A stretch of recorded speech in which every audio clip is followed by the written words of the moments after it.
on social media, people have access to information more than ever before. And there is a deep disconnect with what I think people think they should do and what will potentially actually move the needle. I think about Jocko, and Jocko says discipline equals freedom. Totally agree with that. And then the next thing above that would be discernment equals right action. And if we're able to discern what is true versus what is questionable, then if we can fall back on good science that has a substantial amount of evidence, then we will have discernment into making right action at the right time, at the right moment. Do you agree with that? Yeah. And I think, I was actually talking about this last night with I was out at dinner, and I was sitting next to a guy at the bar who, he was here on business as well. And we got talking, and I said, it's really, it's not that complicated. It really isn't. Like, if I put down 2 plates in front of you, within a certain range, you know which one is better for you. But the problem isn't an information problem. We have an execution problem and a behavior problem. One of my, I'm going to use a financial example. Okay. But I really like what Dave Ramsey said about his debt snowball. I don't know if you're familiar with it, but essentially what Dave Ramsey says is, if you're trying to get out of debt, if you have multiple debts, take the smallest one, be as aggressive as you possibly can on that, and pay minimum payments on everything else. Once you knock that one out, move all that money you were paying towards that one towards the next smallest one, and so on and so forth.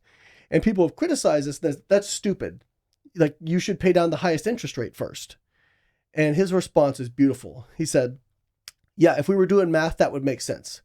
But if we were doing math, you wouldn't be in this much debt in the first place, would you? So what we're dealing with is not a math problem. Right. We're dealing with a behavior problem. And I think a lot of people, they mask or excuse inaction through paralysis by analysis. Or even jumping around. We have patients that jump around all different kinds of diets. Diet to provider. Not so much in our clinic.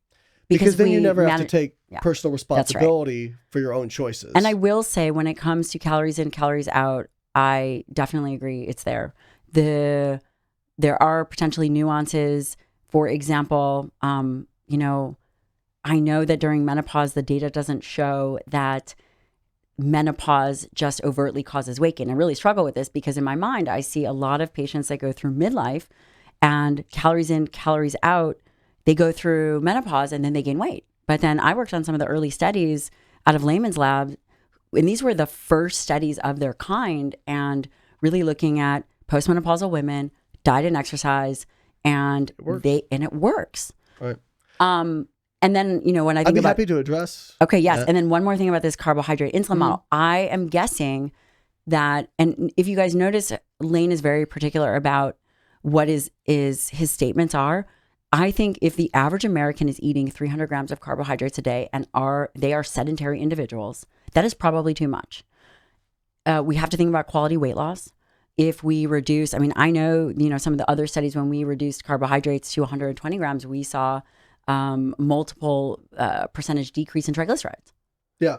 I will say low carb does seem to have an advantage for reducing triglycerides, whereas like low fat seems to have a little bit more advantage for reducing LDL cholesterol. So it's kind of like your trade-offs, you know what I mean? Both can reduce each, unless you're eating a stupid low carb diet where you're just going crazy on saturated fat and putting butter in your coffee like some of these psychos. That just tastes disgusting. So, I think one of the things to keep in mind is that when you're reducing carbohydrate, you're reducing calories by default. And a lot of people, what they think of as high carb foods, when I ask people, well, what they say, well, I'm addicted to carbs, or I have a hard time not overeating carbs. Okay, well, what carbs are you talking about? Cookies, donuts, ice cream, pizza. Those aren't high carb foods. Those are high carb, high fat foods. Yeah. High calorically dense foods. Correct. And so if you do low carb, it's hard to have pizza. It's hard to have cookies. So you're actually just reducing out that variety of foods. Now, if you do low fat, you'd have a hard time keeping the same things in as well. But I think for some people, low carb, because they can have more savory things, it just clicks with them and is a little bit easier.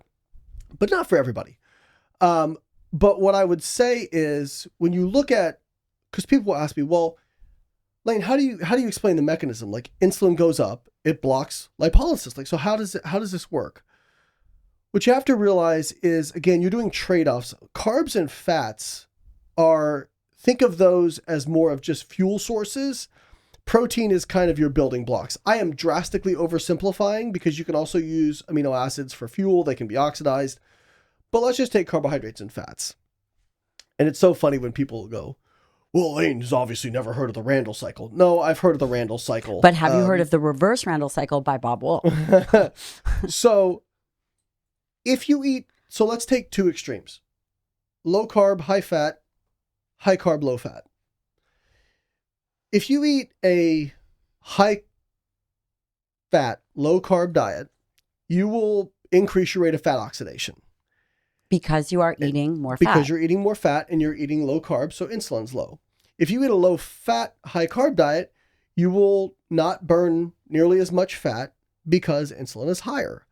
But you will burn more carbohydrates. Right, correct. Yeah. Because carbohydrate, once you have maxed out what you can store with glycogen, you have to oxidize it. Why is that? Well, that's because carbohydrate really isn't stored as in adipose tissue. Like if you look at metabolic tracer studies that examine the fats that wind up as triacylglycerides in adipose, where did those carbons originate from?